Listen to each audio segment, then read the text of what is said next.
Hey guys, welcome back to Home Built, and this week I'm going to crack out the sewing machine again because I've got more sewing to do.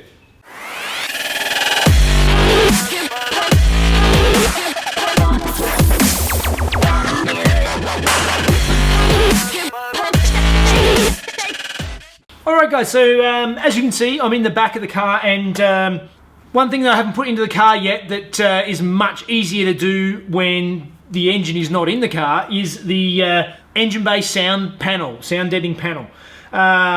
It's a big ugly piece of foam that sits in here, but because I'm not that original, I saw the beautiful quilted leather ones that Singer does, and I thought that looks really good, so that's what I'm going to have a go at doing myself. So I've got a little bit of leather left, and hopefully I've got enough left to do what I need to do here. So let's pull out my old sound pad and start making up my new one. As you can see, I've got my old sound pad here, and it's falling apart. It's pretty ratty and yeah, not that nice. But what it is still good for is it can still give me a pattern to make my new sound pad up. And what I'm going to do is I've got some more of my mass loaded vinyl, the same stuff that I used for the sound deadening in the interior with the foam backing, and I'm going to use this as a template to cut out my new pad out of this stuff. And actually, looking at the construction of this old pad, it actually looks like it was very similar to what I've got here anyway, maybe just a slightly thinner version, and in this case a very old decayed version. So let's start doing that.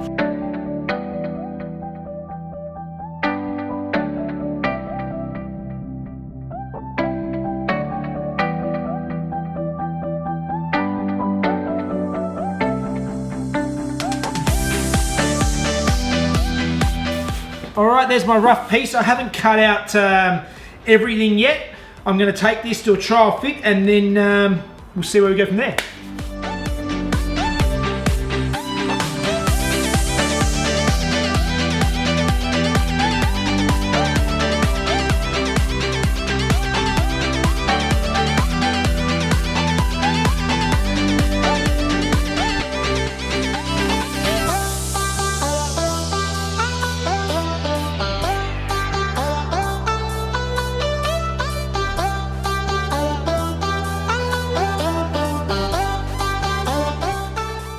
Alright, so I've been tweaking this design and getting it just the way I want it so it sits just right, and my next step is it's really heavy and it's sticking to the underside of this, so it's going to be falling down all the time, so I need something nice and strong to hold it. So of course I go back to my old favourite, the riv nuts.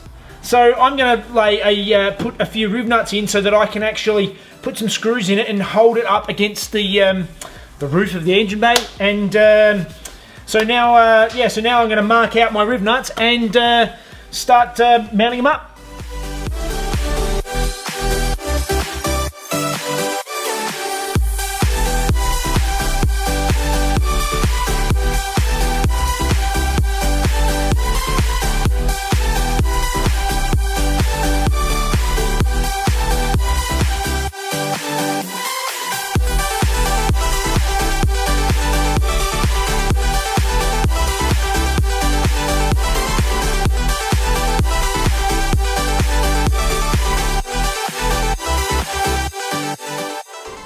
Okay, that is stage one complete. So I have my liner all stuck in there, and so now I need to pull it all out again and start trimming it.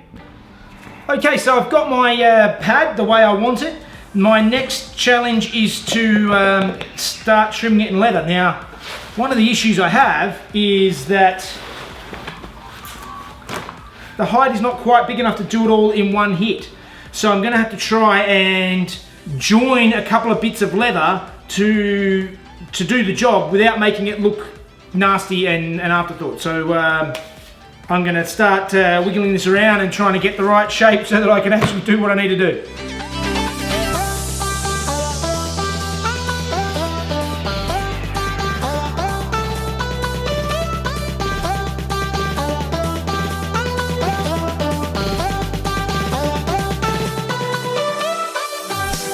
I've done some initial marking out. Now the biggest issue I have is that this is the end of my leather hide, and it's not actually big enough to cover the whole thing in one hit. I'm going to have to do 3 sections. So the bulk of it in the center will be one piece, then either side. To that end, I've actually found that down in this corner, there's a little piece here that I still don't actually quite have enough to cover the whole thing and do this corner. But what I'm hoping is this actual corner is, it actually sits down the back in behind the suspension mounting and stuff, so it's not seen, so I can join another piece on there. There will still be leather there, but I'll have to attach another piece just to finish off that corner because I just don't have enough leather. So anyway, let's start cutting it out and getting the bits and pieces I need ready to go so I can start building my cover.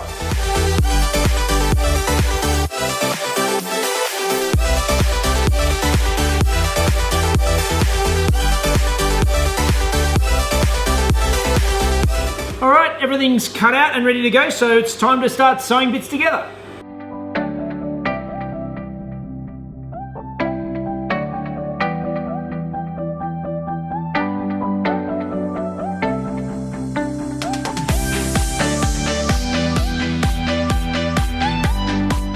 Alright, so my leather is all now one piece, the way I want it. But what I want to do now is, I don't want to double stitch these joins, but I want to get these to sit flat. And I know from my experience using the contact adhesive that it doesn't like to stick just like this. So I'm going to try something. I don't know whether it's a good idea or whether it's a stupid idea, but I'm going to try and get out the iron and iron this flat and see if it will stay there, and then add the glue and see if that works. Let's give it a go.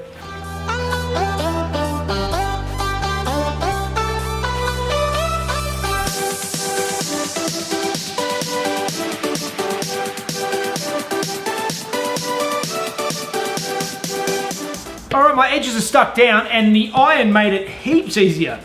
It helped me put a crease into the leather so it, when I did glue it down, it is stuck, and at least it's stuck well enough for the time being. It only has to stick long enough so that I can now go and glue my foam on the back of my leather.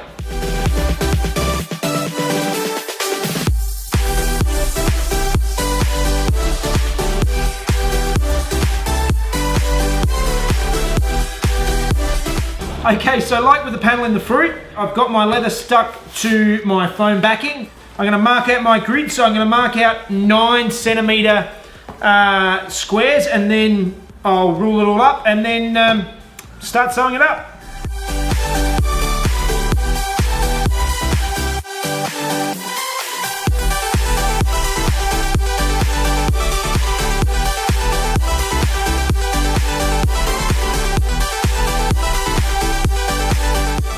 I've marked out all my grid patterns, so now all I have to do is get on there and start sewing it up.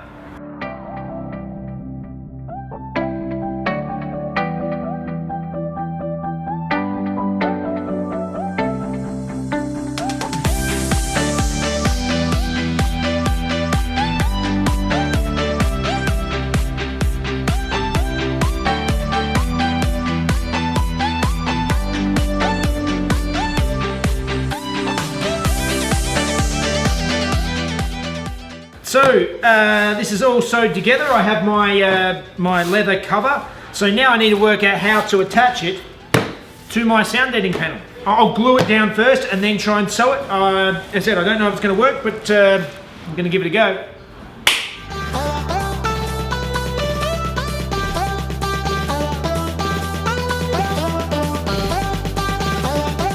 Alright, so I've got everything laid out and the tolerances are really tight. I'm really short on leather, so I had to sort of really make it stretch, and I've got just enough here and there to just cover it. The biggest issue I'm facing is that there's this hole over here where the base of the boot's gas strut comes out.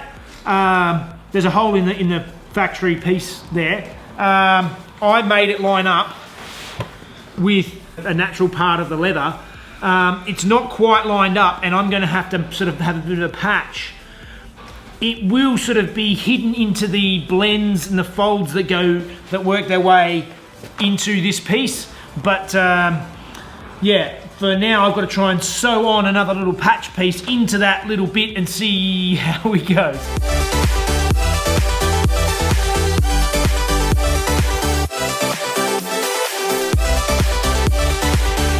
Alright, so I've got my little patch here. It's sewn in and looks a bit odd at the moment, but that will hopefully all be sorted out when I start making everything fit and making everything pretty.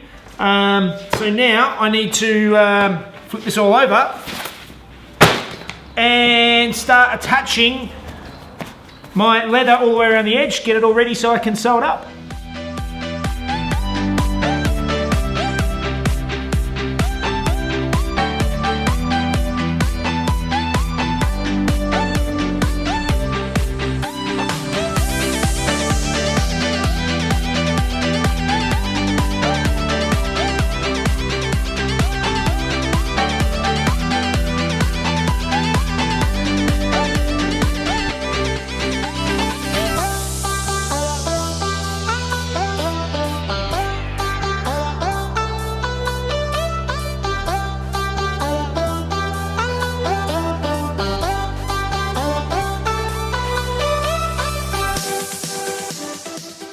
It may need another point of attachment here and over this side over here. Overall, I think that is looking pretty good.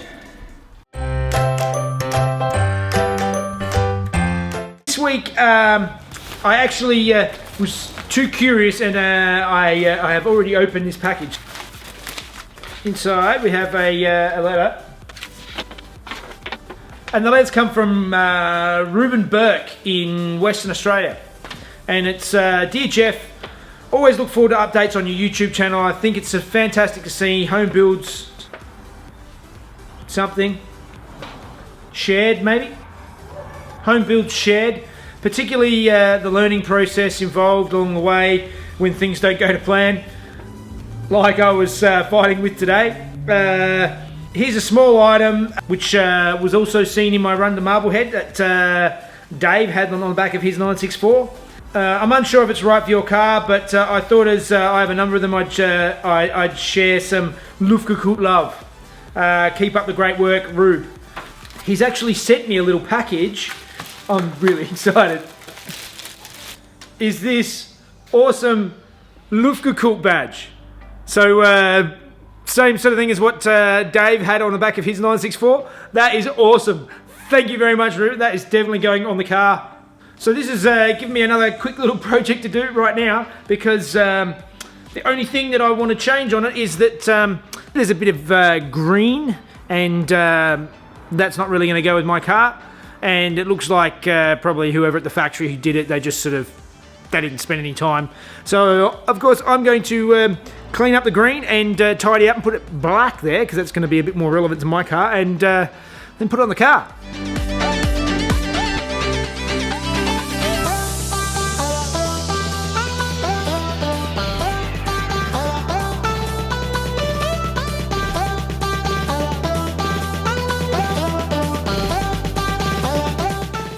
That looks awesome.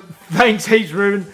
As always, if you've got anything you want to send into mail time, you can address it to Home Built by Jeff at PO Box 1520, Bowral, New South Wales 2576, Australia. And now that's all sorted out, I think it must be time for Fun Facts with Mrs. Jeff.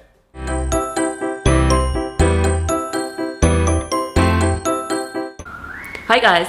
You might have heard by now that Porsche has announced that it will be pulling out of the World Endurance Championship and joining Formula E for the 2019 season. But we are all hoping that that will lead to Porsche going into Formula 1. Did you know that Porsche actually built cars and raced in Formula 1 back in 1962? The Porsche 804 was a 1.5 litre flat 8 with around 180 horsepower. Dan Gurney drove the car to victory in the car's first official race in Monaco. The car remained competitive, but it ended its season without winning again, and that was the end of Porsche's run as a manufacturer in Formula 1. Alright guys, that's it for another week. Sound pad is done. I'm quite happy with how it's turned out, which is good. So get back stuck into it again next week. And as always, if you want to help out the channel, go to the link in the description and you can head to our store and buy some of our merch, hoodies and shirts and stuff. And always, if you enjoy the videos, please like and subscribe to my channel, Home Built by Jeff, and you can follow me on Facebook and Instagram at the same place. See you guys. And has now announced that it will be enjoying cocktail on the beach. 2019 season. What? For the 2019 season. Thank you. Read that. Okay, you might have had the Porsche. I know.